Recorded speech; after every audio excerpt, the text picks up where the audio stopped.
एक मर्तबा हजरत शेख अब्दुल कादिर जिलानी अल मारूफ हजरत गौसुल आजम रहमतुल्लाह अलैह दरिया की तरफ तशरीफ ले गए। वहां एक 90 साल की बुढ़िया को देखा जो ज़ारो कतार रो रही थी।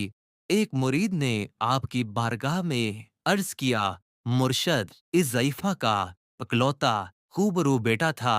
बेचारी ने उसकी शादी रचाई।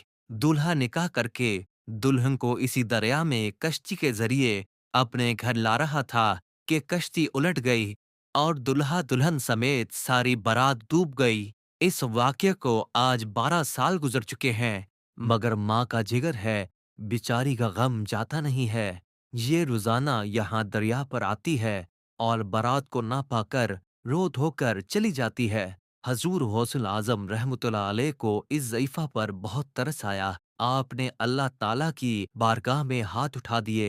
चंद मिनट तक कुछ ज़हूर ना हुआ, यानी कोई कश्ती या कोई सवारी या कोई डूबा हुआ शख्स नमूदार ना हुआ, तो आप बेताब होकर बारगाहे इलाही में अर्ज गुजार हुए, ए मालिको मौला, इस कदर ताहीर की क्या वजह है? इरशाद हुआ, ए मेरे बंदे, ये ताहीर खिलाफ तकदीर नहीं है। हम चाहते तो एक हुक्म कुन से तमाम जमीन व आसमान पैदा कर सकते थे, मगर हिकमत के तहत 6 दिन में पैदा किए।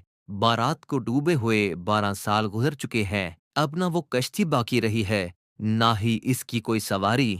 इंसानों का गोश्त वगैरह भी दरियाई जानवर खा चुके हैं। रेजा रेजा को अज़ाए जिस्म में इकट्ठा करवाकर दोबारा जिंदगी के मरहले में दाखिल कर दिया है। अब इनकी आमद का वक्त है। अभी ये कलाम एहतताम तक ना पहुंचा था कि वो कश्ती अपने तमाम तर साजो सामान के साथ बमा दुल्हा दुल्हन और बाराती सतह आब पर नमूदार हो गई और चंद ही लम्हों में किनारे आ लगी। तमाम बाराती शेख अब्दुल कादिर जिलानी रहमतुल्लाह अलैह से दुआएं लेकर खुशी खुशी अपने घर पहुंचे। इस करामत को सुनकर बेशुमार कुफार ने आकर हजूर गौसुल आजम रहमतुल्लाह अलैह के दस्ते मुबारक पर इस्लाम कबूल किया। हजरत शेख अब्दुल कादिर जिलानी रहमतुल्लाह अलैह की ये करामत इस कदर तवातर के साथ बयान की गई है कि सदियां गुजर जाने के बावजूद बर सगीर पाको हिंद के गोशे गोशे में इसकी गूंज सुनाई देती है।